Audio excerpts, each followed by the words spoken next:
Number one అంటారు. అసలైన number one Guru Kashi university.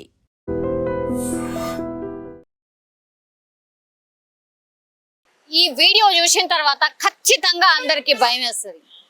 ఎందుకంటే మామూలుగా మనకు ఒక ఎమర్జెన్సీ ఉన్నప్పుడు, అనుకోని సంఘటన ఏదైనా జరిగినప్పుడు ఫస్ట్ మనకు గుర్తొచ్చేది అంబులెన్స్కి కాల్ చేయాలి అని.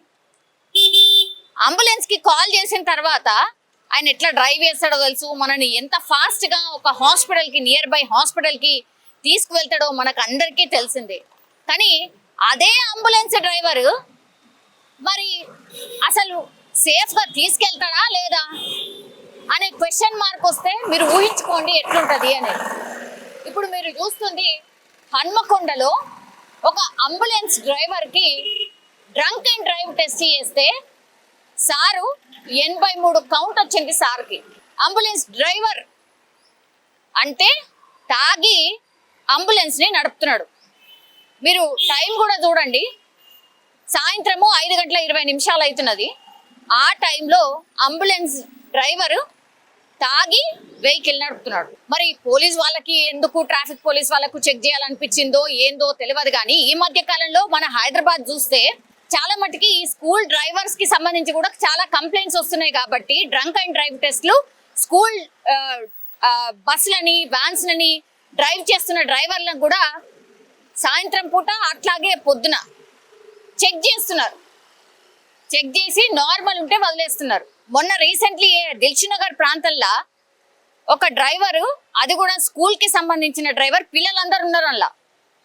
పొద్దున్నే సారు తాగి స్కూల్ బస్సుని డ్రైవ్ చేస్తున్నాడు, పిల్లలందరూ ఉన్నారు, వాళ్ళని స్కూల్కి తీసుకుపోతున్నాడు. ఒక్కసారి ఇమాజిన్ చేసుకోండి ఎట్లుంటది. ఇక గాల్లో కలిపినట్టే ప్రాణాలు అరచేతిలో పెట్టుకొని ఆ పిల్లల పేరెంట్స్ అందరూ కూడా ఇక డ్రైవర్కి ఇట్లా తాగి నడుపుతాడేమో అనే డౌట్ అసలు ఎందుకు వస్తుంది ఎవరికైనా సరే. తాగి డ్రైవ్ చేస్తున్నాడు, పిల్లల్ని తీసుకుపోతున్నాడు స్కూల్కి. ఆ వార్త తెలిసిన తర్వాత మీరు ఇమాజిన్ కూడా చేసుకోలేము వాళ్ళ పేరెంట్స్ పరిస్థితి ఎట్లుంటది అని. అంటే అదృష్టం బాగుంది కాబట్టి మా పిల్లలు బతికిపోయినరు అనుకోవాలన్నా, పేరెంట్స్ ఏమనుకోవాలి? ఇప్పుడు ఈ అంబులెన్స్ డ్రైవర్ కథ కూడా అదే. అంబులెన్స్ డ్రైవర్ తాగి బండిని నడిపిన తర్వాత ఇంకా ఎవరిని నమ్మాలా, ఎవరిని నమ్మద్దు, అసలు డ్రంక్ అండ్ డ్రైవ్ టెస్ట్ ఎవరెవరికి చేయాలి? ఇంత ఘోరంగా అసలు పేషెంట్లను ఎమర్జెన్సీలో తీసుకుపోయే డ్రైవరే తాగిన తర్వాత ఇంకేం చేయాలి ఎవరైనా సరే? ఇది షాకింగ్ అనమాట. అది 30-40 కౌంట్స్ ఉంటే ఓకే, కొంత బెటర్, అంటే మరీ ఏదో చిన్నగా తీసుకున్నట్టు లెక్క, అంటే హోష్ నుండి నడుపుతాడు అని అనుకోవచ్చు. ఏకంగా 83 ఉంది కౌంట్. దిగు, బండి దిగు, పక్కకు పెట్టేయి అంటున్నాడు ట్రాఫిక్ పోలీస్. ఇంకేం చేయాలా?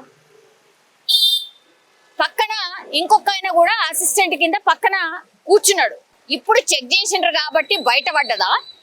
అసలు మామూలుగానే ఈయనకు తాగే అలవాటు ఉందా? రోజు ఇట్లనే తాగి నడుపుతున్నాడా? ఇవన్నీ కూడా క్వశ్చన్లు. ఇప్పుడు ఆయన పక్కకు పెట్టిండు బండి, సరే. తర్వాత అసలు చర్యలు ఏముంటాయి అని ఒకసారి మనం కనుక్కునే ప్రయత్నం చేసినప్పుడు ఏముండదు. ఫస్ట్ టైం దొరికితే అనుకో, ఫస్ట్ టైం దొరికినప్పుడు ఆయనకు ఏదో కౌన్సిలింగ్ ఏదో ఇస్తారట, ఫైన్ ఏదో వేస్తారట, అంతే.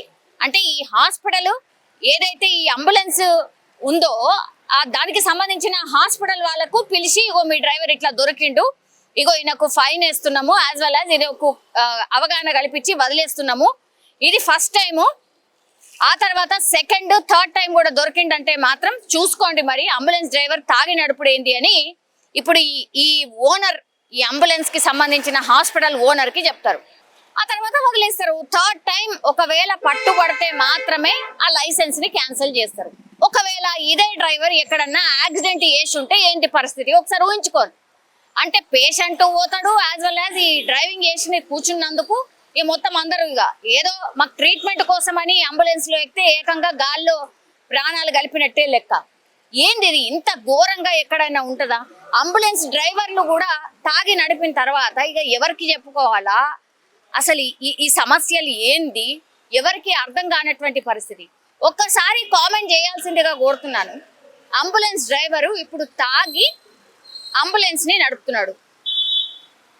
దీని మీద మీరు మీ అభిప్రాయాన్ని తెలియజేయాల్సిందిగా కోరుతున్నా. బికాస్ ఇది అందరికీ సంబంధించిన విషయమే. అసలు వీళ్ళని ఎట్లా పనిష్ చేయాలి?